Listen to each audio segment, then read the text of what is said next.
Hello, this is Dr. Tangela Whiteman Foster, your Bible expositor and teacher for the Abiding Word Bible Enrichment Fellowship. This is year 4, session number 125. We are still talking about the first epistle of Paul, the apostle, to Timothy, lesson number 11. And the title of this lesson is, Let the Ox Eat Since He's Treading. 1 Timothy 5:17 through 25. Now, the main theme from this lesson is coming from 1 Timothy 5:18, where the word says, For the scripture says, You shall not muzzle the ox while it is treading out the grain to keep it from eating, and the worker is worthy of his wages. He deserves fair compensation. This is coming from the Amplified Bible. This lesson analyzes 1 Timothy 5:17 through 25. It stresses respect and fair compensation for church elders, credible evidence in accusations, public rebuke for ongoing sins, impartiality in discipline, caution in appointing leaders, practical health advice for Timothy, and the importance of visible conduct in leadership, all highlighting church integrity and respect. We're going to read the reference scriptures in your hearing so you'll know where we're going with this lesson. It starts at 1 Timothy 5:17 and goes through 25. And I'm reading the King James Version. It says, Let the elders that rule well be counted worthy of double honor, especially they who labor in the word and doctrine. For the scripture saith, Thou shalt not muzzle the ox that treadeth out the corn, and the laborer is worthy of his reward. Against an elder receive not an accusation, but before 2 or 3 witnesses. Them that sin rebuke before all, that others also may fear. And then Paul says, I charge thee before God and the Lord Jesus Christ and the holy angels, that thou observe these things without preferring one before another, doing nothing by partiality. He continues by saying, Lay hands suddenly on no man, neither be partaker of another man's sins. Keep thyself pure. Drink no longer water, but use a little wine for thy stomach's sake, and thine often infirmities. Some men's sins are open beforehand, going before to judgment, and some men they follow after. Likewise also the good works of some are manifest beforehand, and they that are otherwise cannot be hid. Our first point comes from 1 Timothy 5:17, where it talks about elders worthy of double honor.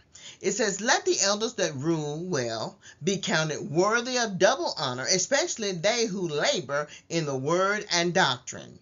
Paul resumes this epistle after speaking of guidelines for true widows. It's what we talked about our last session. He now focuses on the elders that rule. He is speaking specifically of those elders who are presiding over a group. He states that our manner towards them is that we should count them worthy of double honor. Now, the Greek word here means double or twice as much, or used as honor. This recognition is reserved for those elders who excelled in their leadership responsibilities, demonstrating diligence and commitment in guiding the church. In particular, those who devote themselves to the ministry of the word and doctrine, teaching and proclaiming the message of salvation through Christ. These are singled out for special acknowledgement. Their dedication not only benefits the community spiritually, but it also merits and it deserves and warrants tangible support as an expression of appreciation for their labor. Let's talk about double honor. In this context, the word to me, which is a Greek for honor, refers to compensation, remuneration, that which is paid in honor of another's work. In 1 Timothy 5:17, double honor probably refers to an honorarium or wage. Paul said that this honor should be extended especially to those who labor in the word and doctrine. Now, the term "they who labor" from the Greek word kopieo, which means to be worn out or wearied or faint. It means to weary someone with labor, to toil, to labor in the word. These, Paul teaches, should be considered worthy of double honor and support. And now our second point, spiritual basis for supporting church elders. 1 Timothy 5:18 through 20. Paul continues here. He says, "For the scripture saith, Thou shalt not muzzle the ox that treadeth out the corn, and the laborer is worthy of his reward." We begin with A, an explanation of scriptural principles.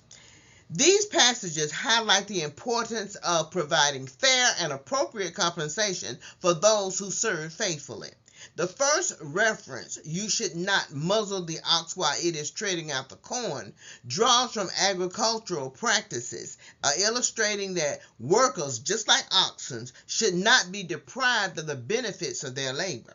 The second statement, "the worker is worthy of his wages," reinforces this principle, affirming that those who invest their energy and effort deserve to be rewarded for their contributions. Secondly, the application of church elders. In the context, these scriptures are used to support the idea that church elders, especially those who labor diligently in teaching and guiding the congregation, should receive proper honor and compensation. Their spiritual leadership and commitment warrant not only respect, but also practical support, ensuring their needs are met as they serve the community. Now let's talk about safeguarding the reputation of church elders. 1 Timothy 5:19. Paul now addresses something that most churches do not, because witnesses are either non-existent or afraid to speak out. He states in 1 Timothy 5:19, "Against an elder receive not an accusation, but before 2 or 3 witnesses." The word accusation is from the Greek word kategoria, which means to accuse. It is an accusation, incrimination of a person. This guidance emphasizes the importance of protecting church elders from unsubstantiated claims by requiring that accusations be supported by the testimony of 2 or 3 witnesses. The integrity of the leadership is preserved. This standard helps ensure that elders are not unfairly targeted and that any concern raised are credible and founded on reliable evidence. Next, we're talking about public reprimand of elders who persist in sin. Paul addresses this in 1 Timothy 5:20, where he says, "Them that sin, rebuke before all, that others also may fear." The word rebuke is used as a verb and is synonymous with reprimand, scold, admonish, reproach, haul over the coals. Often elders who make mistakes are only corrected privately by their peers. Without a public rebuke, genuine repentance may not occur, leaving issues unresolved. For true Christians, openly addressing sin brings about remorse, it brings about and it encourages repentance and enables restoration. So there is a purpose to it. There is a purpose to it. Let's talk about persistent sinfulness. For elders who persist in sinful behavior, it is necessary to issue a public reprimand in front of the entire congregation. This approach serves a twofold purpose. It addresses the wrongdoing directly, and it ensures that the rest of the community takes warning. By openly confronting those who continue in sin, the church creates an atmosphere of accountability and reinforces the standard of conduct expected from its leaders. Such transparency is intended to promote reverence and caution among others, deterring similar misconduct, and preserving the integrity of church leadership. Now, another issue that Paul had to address was impartiality in church discipline, which he addressed in 1 Timothy 5 and 21. He says, I charge thee before God and the Lord Jesus Christ and the elect angels, that thou observe these things without preferring one before another, doing nothing by partiality. Paul issues a weighty command, invoking the presence of God, of Jesus Christ, and the chosen angels to emphasize the seriousness of the matter. This charge underscores the responsibility to uphold and to enforce the established guidelines with unwavering integrity. There must be no bias or partiality shown in the application of these rules, actions, and judgments, which are to be conducted impartially, ensuring that favoritism does not influence the process. Such an approach maintains fairness and reinforces the integrity of church leaders. Paul also said a little something about the appointment of church leaders. He gave a caution to Timothy in 1 Timothy 5 and 22, where he says, lay hands suddenly on no man, neither be partaker of another man's sins, keep thyself pure. Paul instructs Timothy not to act hastily when laying hands on someone, meaning he is not to quickly ordain or approve someone for ministry or to reinstate those who have been previously expelled for wrongdoing. By rushing this process, one risks becoming a participant in the sins of the others. Instead, Timothy is urged to maintain diligence in keeping himself free from sin, and to exercise careful discernment and patience before conferring or bestowing leadership responsibilities. In other words, don't just grab folk up and make them leaders. Make sure that you test them and see who you are dealing with. We see here that Paul is offering some practical advice to Timothy for his health. In 1 Timothy 5 and 23, we know that Timothy had issues because it spoke about that in earlier chapters in 1 Timothy. Well, Paul says here, drink no longer water, but use a little wine for your stomach's sake and thine often infirmities. In this instruction, Paul addresses Timothy's ongoing health challenges. He advises Timothy to stop relying solely on water, which may not have been safe or suitable for his condition, and instead to include a small amount of wine as a remedy for his recurring stomach issues and his frequent ailments. This practical recommendation recognizes Timothy's need for relief and care, offering a simple solution for his physical well-being in the midst of his demanding ministry responsibilities. According to BibleGate.com, evidently Timothy probably never developed a tolerance for this water, which was often contaminated and which, in the absence of wine, would be all that he could drink. So Paul advises him, drink a little wine for your stomach's sake, which is something that he knew would probably make him feel better. The visibility and consequences of sin. Paul continues the advice given in verse 22. He reminds Timothy in 1 Timothy 5:24 through 25, where he says, some men's sins are open beforehand, going before to judgment, and some men they follow after. Likewise, also the good works of some are manifest beforehand, and they that are otherwise cannot be hid. This statement highlights that certain individual wrongdoings are obvious and evident, making it clear from the outset that they are not suitable for leadership roles. Their actions precede them, resulting in immediate judgment and disqualification.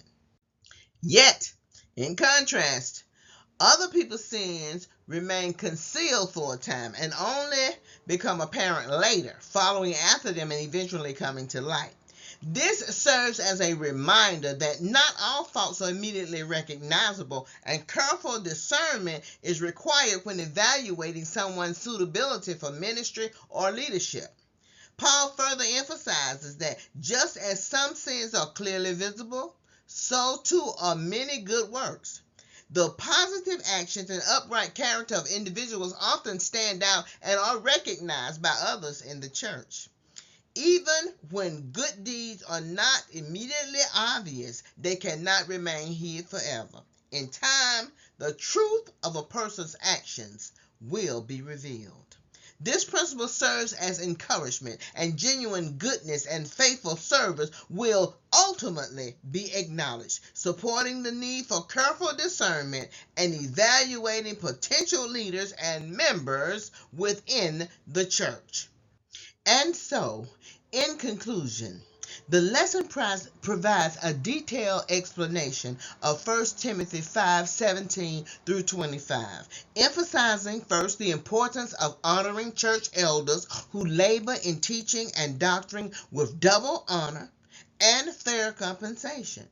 The lesson emphasizes the necessity of credible accusations supported by 2 or 3 witnesses before judging elders. It emphasizes the requirement of public rebuke for persistent sin to maintain accountability. It emphasizes having partiality, or impartiality, I should say, in church discipline.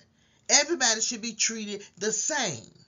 It emphasizes exercising caution to prevent wrongly appointed leaders as not to participate in their wrongdoings. That is just basically saying that if you are appointing leaders, if they are not good, if they are wrongly appointed, then you are saying what they're doing is okay.